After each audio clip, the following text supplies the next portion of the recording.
Hey guys, it's Nicholas here and this is Market Movers.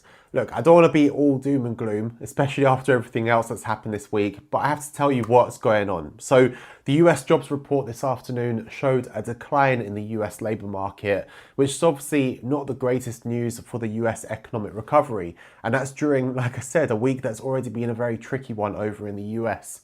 The employment situation showed a reversal, with non-farm payrolls, NFP, declining by 140,000 jobs instead of the consensus expectation, which was that 71,000 jobs would be added. So it went the other way. And this is the first decline in the jobs figure for 8 months. And it's potentially a sign that the pace of the recovery is grinding to a halt, maybe even reversing, which is really not good news. So US equities had a bit of a mixed response, but activity does seem to be kicking in a bit now that the US Open has happened.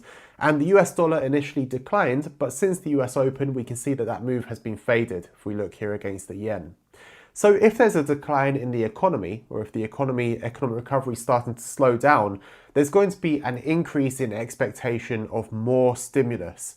Since the Democrats had a successful election this week and they've taken control of Congress, I think it's already clear that we can expect a lot more fiscal stimulus in the near future, and we'll just have to wait and see now whether the Federal Reserve reacts as well. Perhaps more needs to be done all round. It's this rapid rise in virus cases that's led to tighter restrictions that are obviously negatively impacting businesses.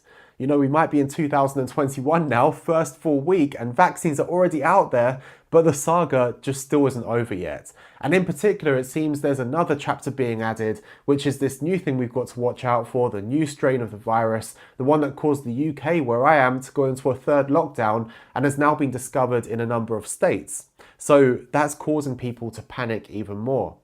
Now, although a struggling labour market adds pressure to the incoming president, Joe Biden, he's already taking on an economy that's lost 9.3 million jobs this year, more than in 2008 and 2009, and the most on record, which goes back all the way to 1939. With this new strain of the virus popping up around the US, and really it's probably even more widespread than what's being reported so far, the focus now is obviously on how effectively the new administration can distribute the vaccines, because if we're being realistic, it's that's going to get the US to be fully back on track and for the country to completely be able to reopen again and people to get back to life as normal, or whatever the new normal is.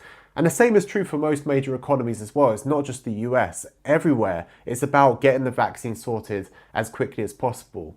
But what do you think? Is this what you expected for the first jobs release of 2021? Is this what you expected for the first full week of January of this new year? It's been a bit of a wild one. Do you think it's a negative sign, or just, more of the same is what we've come to expect from now?